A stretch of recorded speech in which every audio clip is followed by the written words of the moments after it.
Welcome to Sociology Vibes, where we simplify challenging ideas into easy to understand insights. Today, our focus is on the sociological explanations of ideal culture and real culture.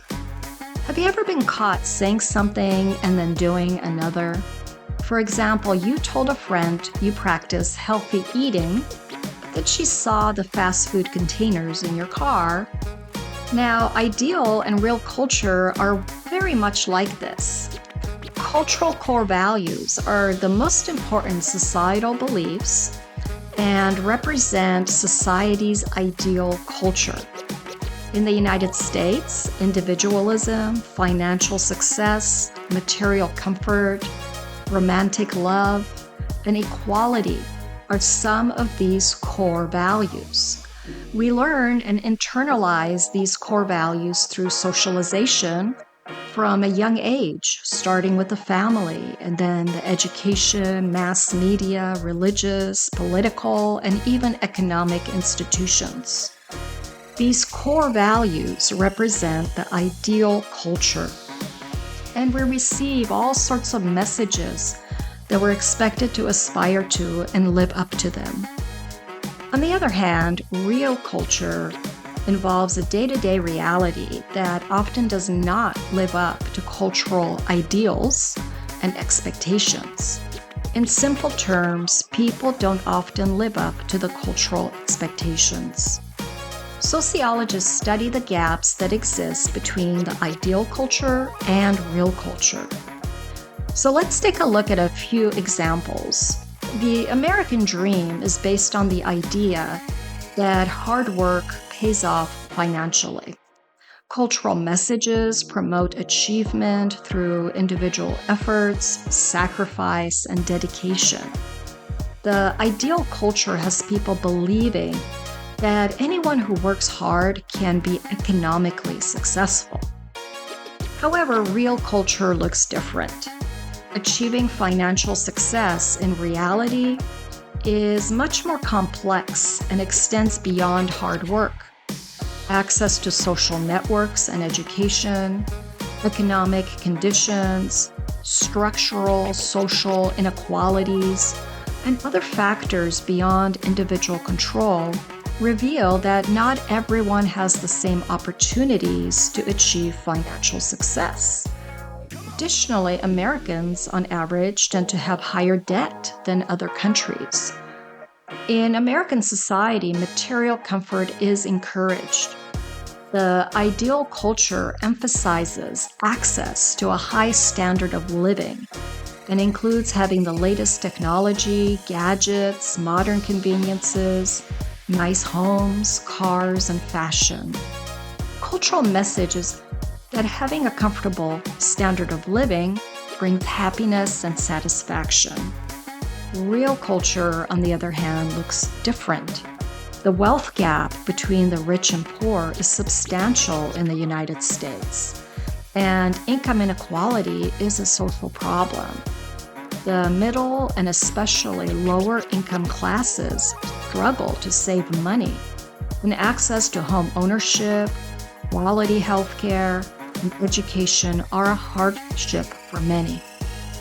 Romantic love is a core value that is a part of the American culture.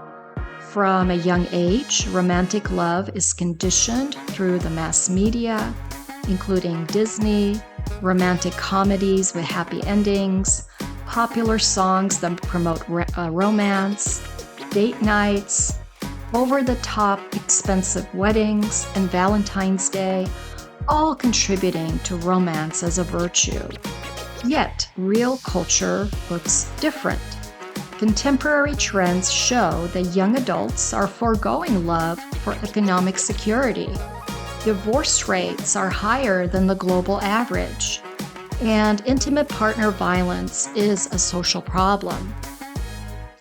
With these gaps between ideal core values and the realities of social life, you might be wondering, what's the point of cultural core values in societies? Core values represent beliefs about how society should function and a society's vision for people. This shared vision gives people a cultural identity, for example, that of an American. The gap between ideal and real culture exists in all societies, and this difference shows that all cultures have strengths and challenges. For example, even with the social problems in American society, millions of potential immigrants desire to make the United States their new home, citing economic, religious, political, and individual freedoms as their reasons for leaving their home countries. So why does this matter? Understanding these concepts of ideal and real culture allows us to examine our values, goals, and aspirations critically. How many of your goals are interrelated with society's ideal culture?